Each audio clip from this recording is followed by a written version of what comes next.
You're standing in a room full of people talking and laughing, but you feel a strange, silent distance. The world around you moves in blurred streaks, while you remain perfectly still, watching it happen from behind a pane of glass. You might have everything society identifies as the blueprint for a good life: a sharp intelligence, respected work, and financial stability. Yet, despite checking every box, you feel like something essential is missing.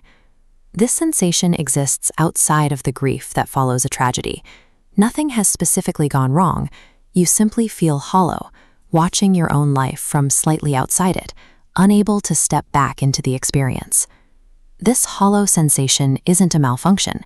It is a silent epidemic that shows up disproportionately in people who think deeply, the ones who can't stop noticing patterns, and the ones who find it impossible to ignore the why behind every moment. Once you start seeing how conversations are often scripts rather than communication, and how social rituals feel like theater, you can't easily switch that perception back off. Small talk starts to feel like static. Friction develops between your cognitive style and an environment not built for it. You crave depth and nuance in a world that rewards speed, quick gratification, and constant, shallow stimulation. To survive, you begin paying a social tax. You suppress your authentic inner dialogue, softening your insights and diluting your thoughts merely to ensure the people around you remain comfortable.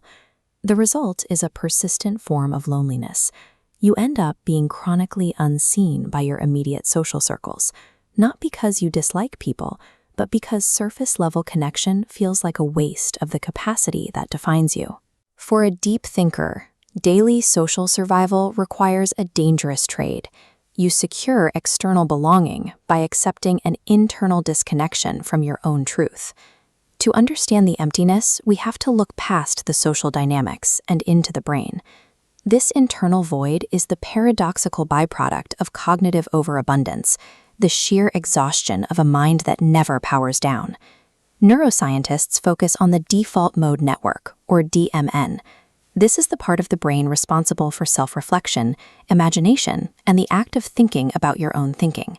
In deep thinkers, the DMN is hyperactivated.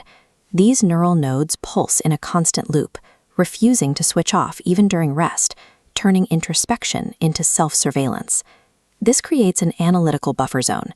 You become trapped in your reasoning center, forced to relentlessly observe yourself. The emotional weightlessness you experience comes from the strain of acting as both the performer and the relentless critic of your own life at the exact same time. This leads to a clinical defense mechanism called intellectualization. Instead of fully feeling fear or sadness, you manage the pain by thinking about it, turning grief into logistics or heartbreak into a behavioral analysis. Carl Jung warned that when the intellect is cut off from feeling, it becomes an impenetrable armor. It is a tool for understanding the world, but it is useless for healing the parts of the self that thinking alone can't reach. This mental armor effectively reduces your anxiety in the short term, but the heavy cost quietly and steadily compounds. By rerouting every feeling into analysis, you strip the individual experiences of their color, eventually losing the ability to feel spontaneous joy. Those unprocessed emotions don't disappear. They accumulate as a low background hum. You register this as a vague sense that something is off, a weight you carry even when life seems perfect on the surface. The same brilliant intellect you once used to effortlessly decode the world is now preventing you from actually living in it. You have become an expert on your own life, while feeling strangely disconnected from it. Most people spend years trying to eliminate this emptiness, assuming it's a sign of a defect. But what if the feeling of being hollow isn't a malfunction at all? Physical pain signals a bodily injury to protect you from further harm. In the same way, this internal void acts as an alarm.